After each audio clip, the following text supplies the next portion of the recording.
Hello guys, welcome pala sa aking channel, Kiko Mekaniko. So, isang maganda at pinagpalang araw po sa atin lahat guys. So, sa ngayon pala guys, ito na po yung pinaka-latest update sa ginagawa ko na Elantra. Hyundai Elantra 2016 model. Yan. So, ito po guys yung may issue na may humming sa loob ng engine.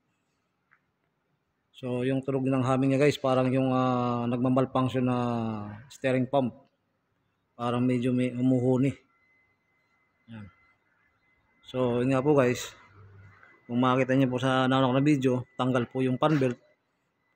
At pag pinandar yung makina at pag nirevolusyon ng konti yung engine, may humming sa loob ng makina. So, yan. Papakita ko po sa inyo guys. Binuksan ko po yung engine or yung timing cover at timing components. Tinanggal ko po. Ito po yung oil pump assembly guys. Oil pump assembly. Yan. Kung makikita po natin guys, napakapal ng oil slugs. Yan. So,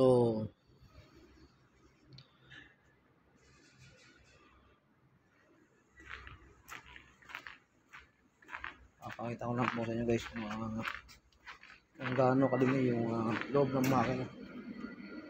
Meaning guys, hindi man lang nagpapalit ng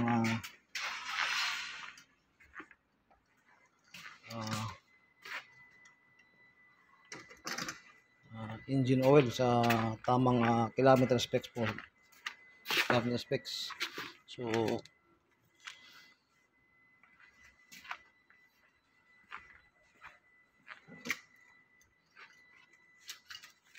ano nga po ilaw guys. Sumabit yung ilaw.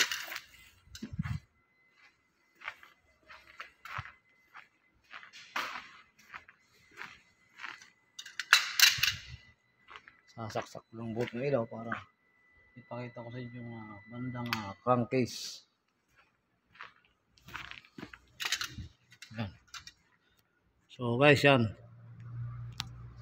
Medyo nabawas-bawasan na po yung dumi na yan guys. Kasi ang tamang gawin dyan guys, kukut-kutin talaga yan. Pero kung mapapansin nyo, yung mga porsyon na hindi ko nakukut-kut, yan, napakapal ng oil slugs. Yan, no? Napakapal na. Yung porsyon na medyo malinis na, medyo kinukut-kut ng konti-unti yan. So, ang gagawin po yan guys, kailangan tsagay nakut-kutin lahat yan. Sa bandang harapan, medyo nakut-kut na rin. Yan. So, yan guys. Ito rin pong camshaft at yung BBT cam gears or BBT cam sprocket, kailangan linisan po ng maayos. So yun guys, yun nga po. Tama yung guys. Malumi yung loob ng makina.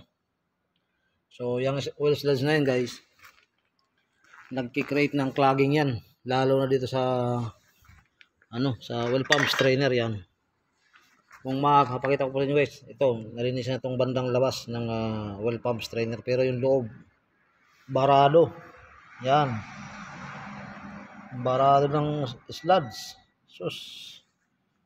Yan. Barado ng oil slugs. Yan. Barado yung loob. So, meaning guys, konting volume na lang ng engine oil yung nahihigop nito ng oil pump. Konting volume na lang ng engine oil yung nahihigop ng oil pump. So, pagka konti na lang guys yung nahihigop ng volume ng oil, itong oil pump guys, tutunog ito, sisipol. Kasi hangin lang yung nahihigop niya. So, yun yung cause ng humming sound guys. Kaya, yun po yung rason bakit humuhuni pagka nirevolusyon yung engine. kulang na yung volume ng engine oil na higop papunta sa ibabaw. So nag-create ng sound yung rotor ng oil pump kasi hangin yung nahihigop niya instead na oil. So may nahigop siya pero konting volume na lang. So yan guys, yan po yung resulta ng hindi nag-change oil sa tamang kilometer specs.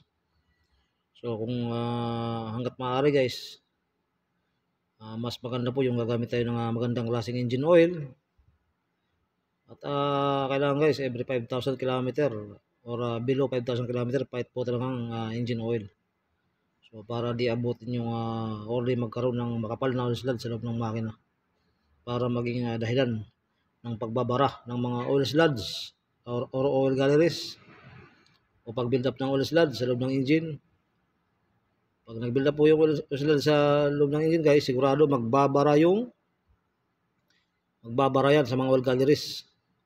Magmamalfunction yung oil pump at posibleng maging dahilan ng pagkasira ng mga movable parts or internal rotationary and movable parts ng engine.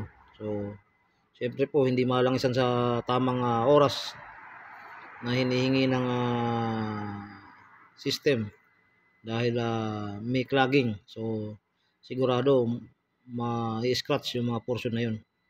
So dahilan para magkaroon ng vibration yung engine at posibleng kumatok pa yung makina. So yan po dapat gawin natin guys. Medyo aware tayo sa pagkapalit lagi ng magandang klaseng langis at sa tamang kilometer specs. Yan. So ito po guys, itong oil pump assembly na ito, papalitan ko na po ito. So ito, lilinisan lang po ng maayos. Camshaft sprocket or BBT cam gears. Camshaft, lilinisin po yung loob niyan. Then, yung timing component, lilinisin ko lang po yan guys. Ayan.